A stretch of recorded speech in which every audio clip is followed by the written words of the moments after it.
नमस्कार, मैं श्रुति स्वागत करती हूँ आप सभी का अपने चैनल पर। आज का जो वीडियो है वो आज के टाइम की एक बहुत ही प्रैक्टिकल प्रॉब्लम है। लोगों को अपनी मैरिड लाइफ में बहुत ज़्यादा इश्यूज लगते हैं, उसी को लेकर है। देखिए, जब किसी की शादी होती है या कोई इस नए रिश्ते में बनता है तो वो हमेशा लाइफ में क्या पॉजिटिव चीज़ें सोचता है, उसे लगता है सब कुछ अच्छा होगा। लेकिन रियलिटी कुछ और होती है। जब शादी के बाद मतलब समझ लीजिए आप 1 साल के बाद में या 2 साल के बाद में रियल पिक्चर आनी सामने होती है। जब आप एक पर्सन के साथ में एक ही घर में एक ही रूम में बहुत लंबे टाइम तक रहते हैं तो आपको वास्तविक स्थिति पता चलती है कि क्या ये पर्सन और आप एक दूसरे के लिए कंपेटिबल है या नहीं। क्योंकि इस दुनिया में कोई भी किसी की जैसा बिल्कुल नहीं होता, हर इंसान आपसे अलग ही होता है। ठीक है, आपका जो लग्न चार्ट है उसके अंदर ये चीज़ है कि आपका जो लग्न है उससे बिल्कुल अपोजिट आपका 7th हाउस होता है। और 7th हाउस में जो राशि आती है ना, हमेशा वो उससे अलग होता है जो आपके लग्न में जो राशि है। और कोई भी प्लैनेट है, कोई भी राशि है, उसमें अच्छी और बुरी दोनों ही चीज़ें होती है। तो आपको जो स्पाउस मिलता है ऐसा नहीं है कि वो सिर्फ अच्छी आदतें और अच्छी चीज़ों के साथ मिलेगा। उसके व्यक्तित्व में भी कुछ कमियां हो सकती है, कुछ बुराइयों के साथ वो आपको मिलेगा। और वहाँ आप कितना एडजस्टमेंट कर पाते हैं, कितना एक दूसरे को समझ पाते हैं और कितना कॉम्प्रोमाइज़ कर पाते हैं, इसी का नाम शादी है। किसी का चार्ट देख के आपको ये आइडिया हो जाता है कि उसके स्पाउस में क्या क्या क्वालिटीज़ होगी। ठीक है, बहुत सिंपल सा तरीका है इसे समझने का कि लग्न चार्ट में 7th हाउस में जो राशि आती है ना, उस राशि से जुड़ी हुई जो विशेषताएं हैं वो आपके स्पाउस में आपको मिलेगी। मेरे कुछ अलग से और भी वीडियोज़ हैं जिसमें मैंने बहुत डिटेल में एक्सप्लेन किया है कि अपने स्पाउस को आप कैसे जान सकते हैं, समझ सकते हैं। उसमें नक्षत्रों को भी आपको देखना होता है, राशि को भी देखना होता है, बहुत सी चीज़ें हैं। लेकिन बहुत सरल और स्ट्रेट फॉरवर्ड अगर एक नज़र में आपको पता करना हो कि किसी का लाइफ पार्टनर कैसा होगा तो सीधा 7th हाउस में जो राशि आ रही है उसे देख लीजिए। वहाँ आपको एक आइडिया लग जाएगा कि उस राशि को रूल करने वाला जो प्लैनेट है उसकी क्वालिटीज़ उसमें होगी, राशि की विशेषताएं उसमें होगी। ठीक है, स्पाउस जुड़ गया आपके लाइफ में, शादी हो गई। अब शादी के बाद की रियलिटी कुछ और निकलती है। आपके बहुत से लोग ऐसे होंगे जिनके सपने टूट जाते हैं, जिन्हें लगता है कि सोच के क्या शादी किया था और बाद में क्या हो गया।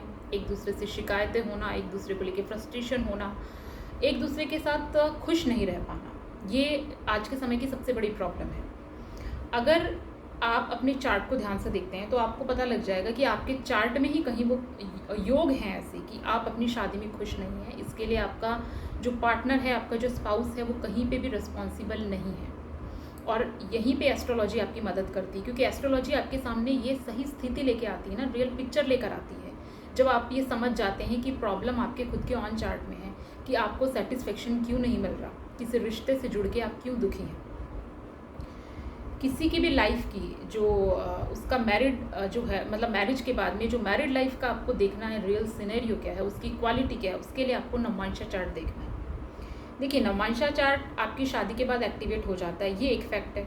एक दूसरा फैक्ट ये है कि आप शादी नहीं करते हैं, बहुत से लोग नहीं करते हैं शादी में, वैवाहिक बंधन में। आज के टाइम में तो ये है कि यूथ बहुत लेट शादी करना चाहता है, लेकिन 34 की एज के बाद उनका नवमांशा चार्ट जो है वो एक्टिवेट हो जाता है। वो देखना स्टार्ट कर देंगे कि D9 चार्ट में जो जिस तरह से मतलब प्लैनेट्स हैं वो अपना असर कैसे उनकी लाइफ में डाल रहे हैं। तो आपको क्या करना है कि नवमांशा चार्ट एक्चुअल में ये बताता है कि आपके भाग्य का एक तरह से सूक्ष्म अवलोकन है। और शादी के बाद इसके एक्टिवेट होने का मतलब क्या है कि आप जो है किसी व्यक्ति के साथ जुड़ते हैं, जब रात दिन आप किसी के साथ रहते हैं ना, तो उसके ऊपर जो एनर्जी आ रही है उसका प्रभाव आपके जीवन पे भी होता है। जैसे कोई भी पेरेंट्स है ना, उनका जो भी मतलब ग्रह नक्षत्र की जो दशा अंतरदशा चलती है उसका असर उनके बच्चों पे भी पड़ता है। माता पिता का जो भाग्य है वो उनकी संतान को प्रभावित करता है, संतान का भाग्य है वो माता पिता को प्रभावित करता है। हस्बैंड वाइफ एक दूसरे को ऐसे ही तो प्रभावित करते हैं ना, क्योंकि वो एक दूसरे के भाग्यों से जुड़ गए, कनेक्ट हो गए। इसलिए D9 चार्ट बहुत इंपॉर्टेंट हो जाता है। अब D9 चार्ट में क्या है, जो 7th लॉर्ड है उसकी स्थिति आपको देखनी है, और वो ये रियल पिक्चर आपके सामने लेके आती है कि किसी की मैरिड लाइफ की जो मतलब कंडीशन है वो क्या होगी, अच्छी की खराब। यहाँ पे आपको ये ध्यान रखना है कि चाहे D9 के 7th हाउस में कितने भी प्लैनेट्स आ जाए, मैलेफिक आ जाए, मैलेफिक देख लें, जो भी सीन हो, अगर 7th लॉर्ड बहुत मजबूत है तो इसका मतलब कि जो 7वां घर है, जो विवाह का मतलब आपका जो स्पाउस के बारे में बताता है, वो स्पाउस जो है उसको वो आपके साथ चैलेंज तो होगा उसके साथ एडजस्टमेंट करने में, लेकिन फिर भी वो आपके लिए बहुत सही है, परफेक्ट है। मतलब आपकी और उसकी कंपैटिबिलिटी मैच होती है अगर 7th लॉर्ड स्ट्रांग है तो। क्योंकि कोई भी पार्टनरशिप भी देखिए तभी चलती है जब दो पार्टनर इक्वल हो। अगर एक बहुत कमज़ोर होता है, एक बहुत स्ट्रांग होता है ना, तो कुछ टाइम तक तो उनकी पार्टनरशिप चलती है, फिर उसमें प्रॉब्लम आनी स्टार्ट हो जाती है। क्योंकि क्या होता है, एक पार्टनर के ऊपर रिस्पॉन्सिबिलिटीज़ बहुत ज़्यादा आ गई है, फिर उसको फ्रस्ट्रेशन होती है कि सारी जिम्मेदारियाँ मैं अकेले उठा रहा हूँ। सेम यही चीज़ शादी में है। मान लीजिए शादी में किसी भी तरह से एक पार्टनर जो है ज़्यादा स्ट्रांग है, दूसरा वीक है, किसी भी रूप में हो सकता है। ये हो सकता है किसी का इंटेलिजेंस ही एक का बहुत ज़्यादा हो, दूसरे का मैच नहीं होता हो। एक जो है बहुत ज़्यादा मतलब मैच्योरिटी से चीज़ों को देखना समझने वाला और दूसरे में बहुत ज़्यादा बचपना हो, तो फिर एक को ये फ्रस्ट्रेशन होगी कि जिम्मेदारियाँ मैं ज़्यादा उठा रहा हूँ, रिस्पॉन्सिबल मैं ज़्यादा हूँ, उनके बीच प्रॉब्लम होनी स्टार्ट हो जाएगी। तो अगर सेवंथ लॉर्ड बहुत स्ट्रॉन्ग है, इसका मतलब कि आपका जो पार्टनर और आपकी कंपैटिबिलिटी बहुत अच्छी है, बहुत अच्छे से मैच होगी, तो और कितनी भी प्रॉब्लम्स आए, कुछ भी हो, शादी चल जाएगी, शादी में प्रॉब्लम नहीं आएगी, ठीक है। लेकिन अगर सेवंथ लॉर्ड मान लीजिए किसी का वीक है, भले ही सेवंथ हाउस में बेनिफिक आके बैठ गए हो, बेनिफिक देख रहे हो, लेकिन जो सप्तमेश है ना, उसकी स्थिति खराब है। मान लीजिए सप्तमेश नीच का हो गया है कहीं, या शत्रु के साथ चला गया है, शत्रु के साथ बैठ गया है, तो उसका मतलब ये है कि आपका जो पार्टनर है, आप और वो एक दूसरे का मतलब मैच ही नहीं है। आप लोग एक दूसरे को मतलब कंप्लीट ही नहीं करते, इसलिए आपके बीच में प्रॉब्लम्स आनी डेफिनेटली श्योर है। और वो प्रॉब्लम्स किसी भी तरीके से आ सकती है। फैमिली में कुछ इश्यूज हो सकते हैं, या हो सकता है कि फिज़िकली कुछ प्रॉब्लम हो, या आप लोगों का इमोशनल बॉन्डिंग नहीं बैठ पा रहा हो, जो भी मतलब एक्स्ट्रा कोई भी चीज़ हो सकती है।